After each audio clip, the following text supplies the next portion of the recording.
Hi everyone, मी श्वेता. मी आज तुमच्याबरोबर आलू पराठ्याची recipe share करत आहे, जी मी ऑर्डरसाठी बनवत असते. यासाठी एक मोठा बटाटा बॉईल करून साल काढून घेतलेली आहे आणि त्याला किसून घेतलेला आहे.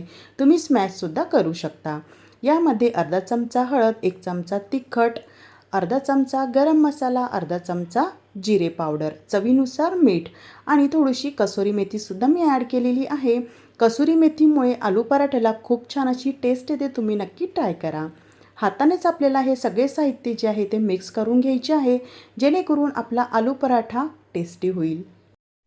आलू पराठ्याची फिलिंग जी आहे किंवा सारण ते आपलं रेडी झालेलं आहे. चपातीसाठी आपण जसं गव्हाचं पीठ भिजवतो त्याच पद्धतीने पीठ भिजवलं आहे. थोडंसं पीठ घेऊन आपण त्याची पुरी ज्या पद्धतीने लाटून घेतो त्या पद्धतीने हे लाटून घ्यायचं आहे. बघा या आकारामध्ये. आणि पुरण जसं भरतो त्या पद्धतीने हे आलूचं फिलिंग जे आहे किंवा बटाट्याचा मसाला तो भरून घ्यायचा आहे. सेम जशी पुरणाची पोळी आपण पॅक करतो त्याच पद्धतीने हा पराठासुद्धा आपल्याला पॅक करायचा आहे. अगदी हलक्या हाताने करायचा आहे, जेणेकरून आपला आलू पराठा कुठेही फाटणार नाही.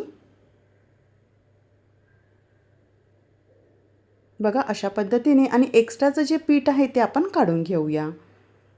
आलू पराठा आपल्याला अगदी हलक्या हाताने लाटून घ्यायचा आहे. हलक्या हाताने लाटल्यामुळे आपला आलू पराठा छान असा फुगतो. तुम्हाला व्हिडिओमध्ये शेवटी कळेलच, त्यासाठी हा व्हिडिओ शेवटपर्यंत नक्की बघा.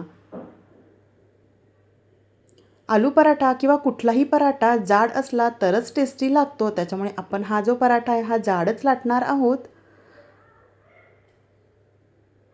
एका साईडला मी तवासुद्धा गरम करायला ठेवलेला आहे, जेणेकरून पराठा लाटून झाला की लगेच आपण त्याला भाजायला घेऊया. तर बघा हलक्या हाताने मी असा पराठा जो आहे तो लाटून घेतलेला आहे.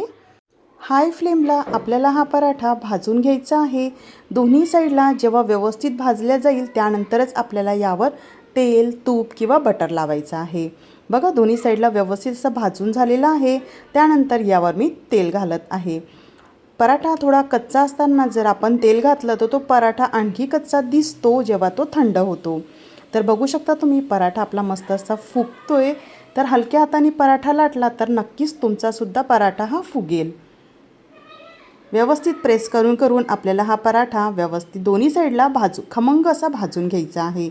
तुम्ही हा पराठा दही, चटणी किंवा लोणच्याबरोबरसुद्धा खाऊ शकता.